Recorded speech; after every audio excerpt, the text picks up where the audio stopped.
What's up, everybody? Jensen Cummings of the Best Served Podcast here. Thank you for tuning in. We have Damon Ornowski with us, who is D&E Key Account Fine Wine Representative with Southern Glazers Wine and Spirits of Colorado. That is quite a mouthful. Damon, I appreciate you taking some time. Oh, my pleasure. Nothing of it, my friend. Nothing of it, especially for that little Sophia. Just it's hard to even say her name without choking up. Yeah, I really appreciate So that. And that's brave, why we're so so honored much to have courage. you, four other Master Somms, so many talented chefs, and everybody a part of this effort. And I want to take people back. I always think our stories start at the beginning. What was your first job in hospitality and restaurants in food and beverage? Well, the one that was of any significance, I would say, was a place called the Tower Restaurant. It's up in Snowmass Village, Colorado. John Denver was a partner in it, Wow. and there was a guy named Woody. Now, you know that guy who does the art on TV with the big afro? Oh, yeah. His name as well. He looked like him, tall, quiet guy. And the wine list was remarkable for basically a rib house. And I just got intrigued by it quite a bit. And it seemed like I bobbed and weaved through a career and slowly navigated essentially out to Alaska for a while. Worked for an RU Restaurants Unlimited company up in Seattle called Simon and Seaford. I mean, not Seattle, Anchorage, Alaska, called Simon and Seafords. Oh, They're out of Seattle, Washington. It's a guy would call a pretty button-up chain, if you will. sure. And then I migrated back, and there was a gentleman named Teddy Lawrence, who a dear friend of mine who passed away about 3 years ago. And they were really into wine. They had quite a wine list, and old world wines back then were actually the wines de rigueur. California, Sonoma were in their infancy, Yeah. relatively speaking. And that, I mean, the boom in California really started late 80s, early 90s when it imploded, where everybody, the cult wines like Screaming Eagle and all that. But I was always Yeah. intrigued by older world wines, Italy, Spain.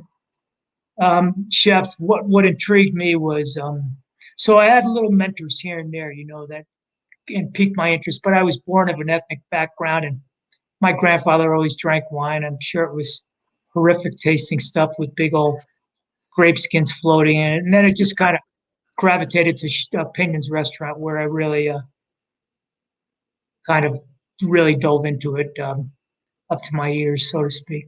Yeah. Well, and then is that the catalyst for taking the journey to Master Sommelier? For those who don't know, it is absolutely intense. It's why only a few hundred people in the world have ever ascended to Master Sommelier. The dedication, the time, the single-mindedness that it takes. Is there a moment? Is there a conversation? Is there a wine? Is there just that moment in time where you say, I'm going to go on this path no matter what it takes, hell or high water? Was there that time for Um, you? Chef, it's a pretty funny story. First of all, I took over a wine program, Pinion's Restaurant in Aspen, pretty Oh, famous place. oh yeah. And the owner, I mean the GM, Frank Chuck, didn't drink, and yet you had a clientele who was demanding it. So I jumped into that and really kind of realized the knowledge I had was superficial at best. Um, and I always was attracted to culture. I meet like Alejandro Fernandez at the Wine Classic from Tinto Pesquera, people like that. And I'd look at their hands, I'd watch them talk. And it was actually Jay Fletcher had heard about this thing called the Court of Master Sommelier. And I go, good God, what is that? It sounds Yeah. like, why would I want to do that? I ski, 80 days a year, put a wad of cash in my pocket. But I was intrigued because I realized how shallow my depth was. I mean, so we took the intro course with Kenny Theobald, Sally Moore over in Vail. Mm-hmm. There was quite a few people.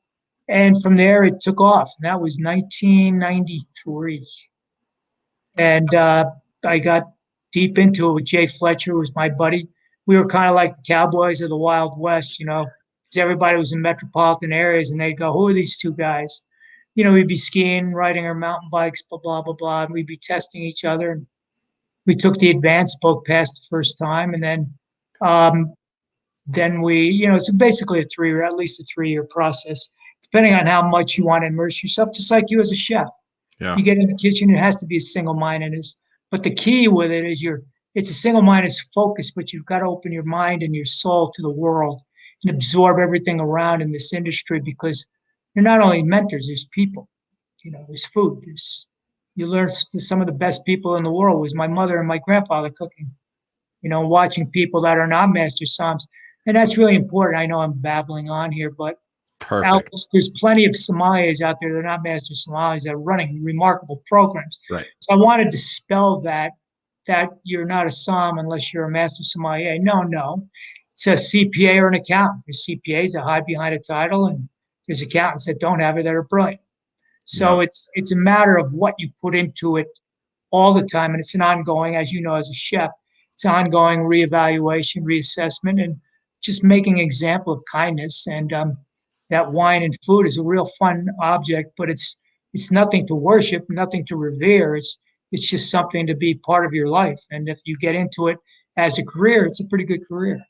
That's all. Dana, I love what you're saying right now. It is always relationships. It's always people. It's always the stories and memories huddled around a table with Jay Fletcher going, this wine is medium body. This wine has high tannin. This wine is, and so I really appreciate that. And that's what we're talking about right now is the human factor. And so Sophie's neighborhood, that family, Sophie, that young girl, the strength that they have, their ability to build community and gather, they like have an orbit around them, gather great humans in hospitality to a cause, to a mission, and to a great event like what we're doing, gathering 5 master somms and the talent of chefs that's contributing here. Why was this important for you to contribute to?